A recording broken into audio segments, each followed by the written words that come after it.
رسول اللہ صلی اللہ علیہ وسلم کی نسبت سے ایک بہت مشہور قول ہے، اور غالباً سب نے بارہا سنا ہوگا، کہ جس کا مفہوم کچھ یوں ہے کہ اصل پہلوان وہ ہے کہ جو غصے پر قابو پا لے،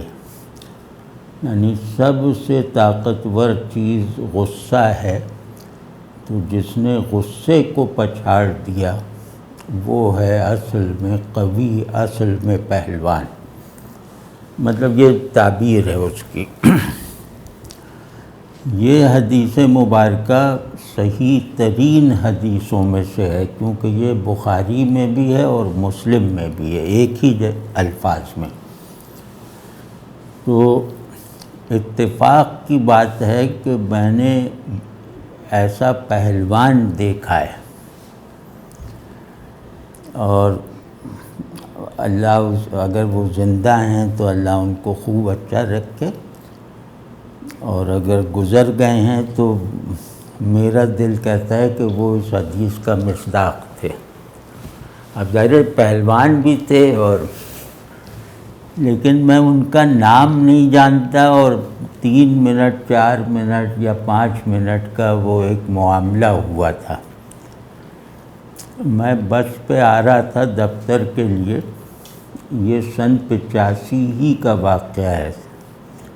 سردیوں کے دن تھے، اور لاہور آئے ہوئے مجھے شاید 4-6 دن ہی ہوئے تھے اقبال اکیڈمی میں۔ تو اس وقت میں بھی جوان تھا، مطلب داڑھی کالی تھی، تو میں وہ پان لیے ہوئے تھا، تو وہاں بس یعنی ایک موریا سے اسٹیشن تک بس پہ آ رہا تھا، تو وہ جھٹکے وٹکے لگے، تو اس میں کتھا ایک آدمی کے اوپر ٹپک گیا جو بالکل سفید سویٹر پہنے ہوئے تھے، اور بالکل ایسے 2 لائنیں بن گئیں۔ وہ اس طرح تھا، تو میں نے جو دیکھا تو اس کا تو قلق ہوا ہی کہ یہ میری وجہ سے ہوا، لیکن جب اس کا جثہ وغیرہ دیکھا وہ واقعی پہلوان تھے، مطلب جن کے کان تھوڑے سے وہ ہوتے ہیں، اور بہت زیادہ مضبوط اور مجھ سے کم عمر۔ میں نے کہا یہ تو عجیب معاملہ ہو گیا۔ اب لیکن خیر میں نے اس میں طے کر لیا کہ میں ان سے یہ سویٹر بدلوا دیتا ہوں۔ اب ہو یہ رہا ہے کہ بس چل رہی ہے، ابھی اسٹیشن بس آنے ہی والا ہے، میں ان کے کندھے کو یوں کر رہا ہوں، اور وہ کھڑکی کی طرف دیکھ رہے ہیں، مطلب مخالف سمت میں۔ اب میں ہلا رہا ہوں تو وہ ماشاءاللہ اتنا صحت مند آدمی کہ وہ ہلانے سے بھی نہ ہلے، وہ جیسے انہیں محسوس ہی نہیں ہو رہا۔ اس کے بعد میں نے کہا یار یہ تو اب بول بھی رہا ہوں۔ اب اس کے بعد میں نے کہا کہ بھئی اب میں یہی کرتا ہوں کہ میں کھڑا ہوا تھا نا، بس بھری ہوئی تھی، تو میں نے کہا بھئی اسٹیشن آ گیا ہے تو میں اتر کے دروازے پہ گیٹ پہ کھڑا ہو جاتا ہوں، یہ میرے بعد ہی اتریں گے، تو اس وقت میں ان سے معافی بھی مانگوں گا اور سویٹر کا بدل بھی دوں گا۔ میں جو وہاں کھڑا ہوا، ذرا سا میری نظر چوکی تو وہ ایسا لگا جیسے بجلی کی رفتار سے وہ آدمی جا رہا تھا۔ اب وہ کیونکہ واقعی پہلوان تھا تو بڑے جسم کا اثر ان کی چال پہ نہیں تھا، جیسے آہستہ آہستہ تیزی سے اور چلا گیا۔ یہ واقعہ ہے چھوٹا سا واقعہ، 2 منٹ میں ہو گیا ہوگا، 4 منٹ میں ہو گیا، لیکن اس واقعے نے جیسے رسول اللہ صلی اللہ علیہ وسلم کی حقیقی سنتوں میں سے ایک سنت کا تجربہ کروا دیا، جس پر عمل کبھی نہیں کر سکتا میں، اس عمل کو ایک پہلوان سے کروا کے دکھا دیا۔ اب آپ خود سوچیں کہ وہ اگر غصہ ہو جاتا اس پہ، اور غصہ ہونا اس کا مطلب وجہ ہوتا، تو تو وہ میرے ساتھ جو سلوک چاہے کر سکتا تھا، بے عزت کر سکتا تھا، جسمانی نقصان پہنچا سکتا تھا، زبردستی پکڑ کے لے جا سکتا تھا کہ سویٹر دلواؤ یا کچھ کرو، لیکن اس شخص نے مجھ سے آنکھیں نہیں ملائیں۔ یوں ہو گیا کہ جیسے وہ بہرا ہے اور وہ پتھر کا ہے، مطلب میں کہہ بھی رہا ہوں پہلوان جی، اور وہ بالکل نہیں۔ تو اس طرح کے جو لوگ ہوتے ہیں نا، یہ اللہ کی طرف سے آپ کو سدھارنے کے لیے آپ سے ملوائے جاتے ہیں، اور مطلب میرا گمان یہی ہے، ظاہر ہے جو کچھ ہے اللہ نے کروایا۔ یہ وہ صاحب ہیں کہ بس اب میں کیا بتاؤں، کتنی سویٹریں بانٹ چکا ہوں، کتنے عمل ان کے لیے ایصال ثواب کی نیت سے کرتا ہوں،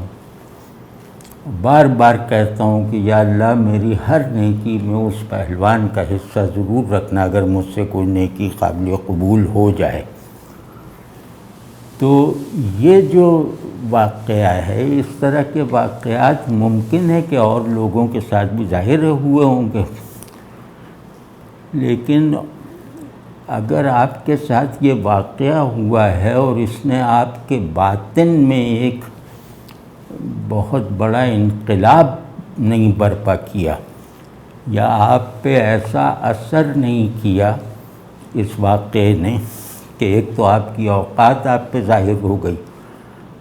اور دوسرے یہ کہ نیکی اپنی پیورسٹ فارم میں،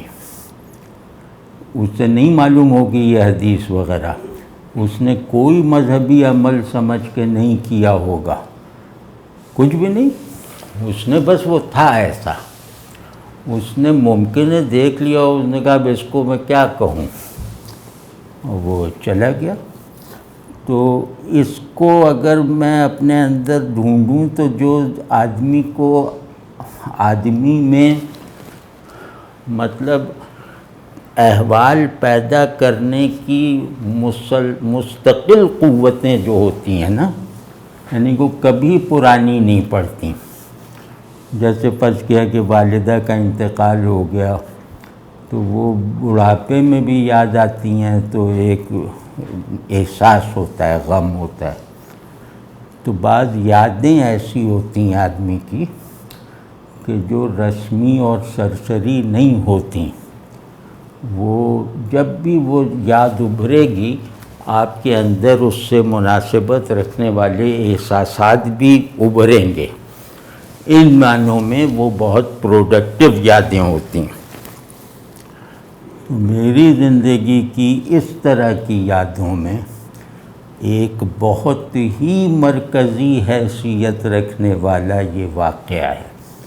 کہ جب یاد آتا ہے وہی کیفیت طاری ہو جاتی ہے، شرمندگی کی، احسان مندی کی، اپنے کچھ نہ ہونے کی، اور یہ کہ نیکی، ہماری نیکی کوئی چیز، میں اپنے آپ کو کہتا ہوں کہ میری نیکی کوئی چیز نہیں ہے۔ نیکی ہوتی ہے اس طرح کی جو اچانک سچویشن پیدا ہو جائے غصہ دلانے والی، اور آپ اس غصے کا اظہار کرنے میں حق بجانب بھی ہوں، اور وہ غصہ آپ کو اپنے جس نقصان پہ آیا ہے وہ نقصان پورا کروانے کی قدرت بھی رکھتے ہوں، اور پھر اس کے بعد اس طرح نظر انداز کر دیں اپنے آپ کو نقصان اور تکلیف اور کوفت پہنچانے والے شخص کو، آپ اس طرح نظر انداز کر دیں کہ جیسے آپ نے نہ کچھ سنا نہ کچھ دیکھا، بالکل ہی زیرو کر دیا تھا مجھے اس نے، مطلب ہے کہ میں اس کی نظروں میں تھا ہی نہیں۔ تو یہ جب بھی یاد آتا ہے تو یہ ڈائریکٹ رسول اللہ صلی اللہ علیہ وسلم سے جوڑ دیتا ہے۔ اس واقعے کی میرے نزدیک جو ایک اہمیت ہے، اہمیت تو خیر کیا، ہم کیا دیں اہمیت، لیکن اس واقعے کی تاثیر جو ہے وہ یہ ہے کہ فوراً رسول اللہ صلی اللہ علیہ وسلم سے جڑ جاتا ہے ذہن. جیسے ہی وہ پہلوان یاد آتا ہے نا تو ایسا لگتا ہے کہ وہ رسول اللہ صلی اللہ علیہ وسلم کا جھنڈا لیے ہوئے جا رہا ہوگا. تو اور واقعی اس 2 منٹ میں میری اگر 200 سال بھی عمر ہو جائے تو اس 200 سال میں جتنی چیزوں کو اچھا سمجھ کے کروں گا ان کی اس 1 منٹ کے آگے کوئی اہمیت نہیں ہے. تو بڑا وہ ہے کہ اب یہ سبق حاصل کرنا چاہیے کہ اپنے نفس پر ہونے والی کسی بھی تنگی، کسی بھی زیادتی، کسی بھی تکلیف کو محسوس ہی نہ کرے آدمی. یہ آئیڈیل سٹیٹ ہے تزکیے کی. اب آپ دیکھ لیجیے کہ اس آدمی کو گویا اللہ نے یہ ویسے ہی دے رکھی تھی. مطلب مجھے یقین ہے کہ اس کو 1 سیکنڈ کے لیے شاید غصہ آیا ہو، لیکن وہ اس نے یا تو دیکھا مجھے یا کیا، بس ایک دم ختم ہو گیا. اور یہ غصہ شدید ہوتا ہے کہ ایک آدمی کام سے جا رہا ہے کہیں اور سویٹر اس نے نیا نکالا ہوا ہے، پہنا ہے، اور وہ اپنے ذہن میں سوچتا ہوا جا رہا ہے ایک دفتر جانا ہے فلاں، کہیں جا ہی رہا ہوگا نا، تو ایک دم یہ کارروائی اس کے ساتھ ہو جائے تو اب اسے کیسی کوفت ہوگی، اسے کیسی کیفیت اس کی ہوگی. لیکن سلام ہے اس آدمی پہ کہ اس نے 99% عالموں اور زاہدوں پر طاری ہو سکنے والی اس کیفیت کو اس پہلوان نے آئیڈیل طریقے سے قابو کیا. آئیڈیل تھے، کیونکہ کوئی عالم ہوتا ہے، کوئی زاہد ہوتا ہے، کوئی اچھا آدمی مطلب دیندار آدمی ہوتا اور وہ یہ کر بھی لیتا تو اس میں اسے اپنے لیے ایک کمال کا احساس ہوتا. اس بیچارے کو کچھ بھی نہیں ہوا ہوگا، مطلب اس میں کوئی چیز ایسی نہیں ہوئی ہوگی جس پر وہ یہ جا کے گھر بھی بتایا ہو اس نے کہ میں یہ ضبط کر لیا اس کو، میں یہ کر سکتا تھا، وہ اس کے ذہن میں بھی نہیں ہوگا یہ سب. تو یہ جو ورجن نیکیاں ہیں، یہ جو آپ کی فطرت پر سب سے مضبوط شہادت دینے والے ریئیکشنز ہیں، یہ کم لوگوں کو نصیب ہوتے ہیں. یہ کوشش سے بھی نہیں حاصل کیے جا سکتے. یہ اللہ نے جس کو اپنا دوست بنا لیا ہو اس کو یہ سب چیزیں دیتا ہے. ایک اسی طرح وہ پہلوانوئی کی بات ہو رہی ہے نا، تو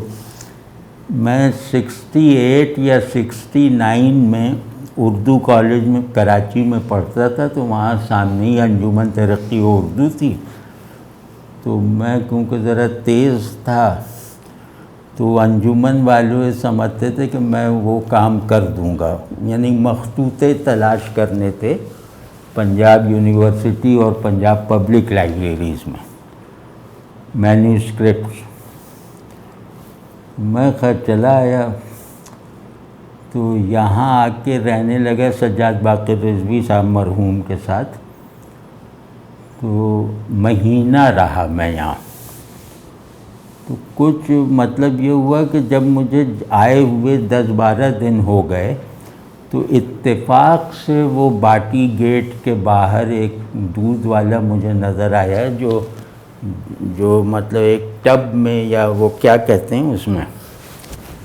ٹھنڈا دودھ بیچ رہا تھا. اب یہ کراچی والے کے لیے بالکل نئی چیز تھی. تو میں نے شوق میں وہ پیا تو مجھے وہ بہت اچھا لگا. تو میں روز جانے لگا وہ ایک گلاس پینے کے لیے. تو تیسرے چوتھے دن وہ پہلوان وہاں، وہ بھی پہلوان، جو پہلوان بیٹھا ہوتا تھا، اس نے کہا یار تو آپ روز پینے آ جاتے ہو، کوئی خاص وجہ ہے کہ حکیم وغیرہ نے بتایا؟ مجھے پھر شرارت سوجی، میں نے اس پہلوان سے کہا کہ یار میں نے طے کیا ہے کہ جب تک تمہارے جیسا نہیں ہوں گا یہ دودھ پیتا رہوں گا۔ تو وہ اس بات پہ سنجیدہ ہو گیا اور پھر ہاتھ میرا دیکھنے لگا، جوڑ وغیرہ، کہنے یا پہلوان تو مشکل ہے بنو۔ اب سب یہ باتیں بہت سنجیدگی سے کر رہا تھا، یہ ہڈی پکڑ کے دیکھی، کہنے پہلوان تو مشکل ہے بننا، لیکن میں تمہیں کچھ داؤ پیچ سکھا دوں گا، تو وہ اگر لڑائی وغیرہ ہو جائے نا تو اس میں کام آئیں، جیسے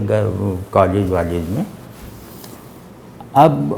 صرف اتنا نہیں ہوا، یہ تو چلو اس کا بھول پن ہوا۔ بھول پن یہ بتاتا ہے کہ آپ کے نفس میں کثافت نہیں ہے۔ تو اس کے بعد اس نے ایک وہ گڑوی سی رکھی ہوئی تھی، اس میں سے دودھ نکالا اور کہا یہ میں پیتا ہوں، وہ کیونکہ ورزش بھی کرنے جانا ہوتا ہے یہ وہ، اور وہ پہلوان پریکٹسنگ پہلوان اکھاڑے کا، تو اس نے وہ دودھ مجھے پلایا۔ کہنے یار اس دودھ سے بہرحال کچھ نہ کچھ بن ہی جاؤ گے۔ تو اب جب میں واپس آنے لگا، میں نے پیسے نکال کے اسے دیے، تو اس نے کہا اب کیا پیسے، اب تم ہماری شاگردی میں آ گئے ہو۔ اب وہ میں روز جاتا تھا، روز وہ اس گڑوی سے دودھ 1 گلاس 2 گلاس پلاتے تھے، اور دوستی ہو گئی، انہیں معلوم تھا کہ میں کراچی کا ہوں، واپس جاتا ہوں۔ اس کے بعد ان کی موت تک ایسی دوستی میری ان سے رہی کہ میں 2 مرتبہ ٹرین پر صرف ان سے ملنے لاہور آیا، کسی سے نہیں ملا۔ اور ان کا یہ کہ یہ بنایا ہے، جب میں جانے لگوں تو کھویا دے رہے ہیں، پتہ نہیں کیا کیا چیزیں، وہ پنیری وغیرہ۔ اور مطلب یہ کہ یہ صاحب جو ہیں ابھی بھی ان کے بیٹے پوتے وغیرہ بیٹھے ہیں وہاں، ان صاحب کو مطلب ہر چیز ریلیٹ کرتی ہے نا، وہ نیکی یا وہ خوش اخلاقی دکھاوا ہے جو اللہ کی یاد نہ دلائے، اللہ کے تعلق سے نہ پیدا ہوئی ہو۔ تو یہ جو پہلوان صاحب تھے، یہ کچھ 5 نمازوں میں تو کچھ اونچ نیچ ان کی ہو جاتی تھی اپنا۔ تہجد کبھی نہیں چھوڑی۔ کہہ رہے ہیں میں بالکل لڑکا تھا، وہ زور کرتے ہیں نا یہ لوگ اس وقت، کہنے میں نے تہجد شروع کر دی تھی، اور کہنے اکھاڑے میں نماز پڑھنے کا جو لطف آتا ہے مٹی پہ اکھاڑے کی، وہ تمہیں بھی کبھی دکھاؤں گا۔ یہ وہ ٹائپ ہے جس میں مطلب اللہ جانے، اللہ ہی کے ہاتھ میں ہے سب، ہمارا تو ایک گمان ہے خواہش کے ساتھ کہ یہ آدمی بغیر حساب کتاب کے بخشا جائے گا، اس کے چھوڑے ہوئے کام زیادہ ہوں گے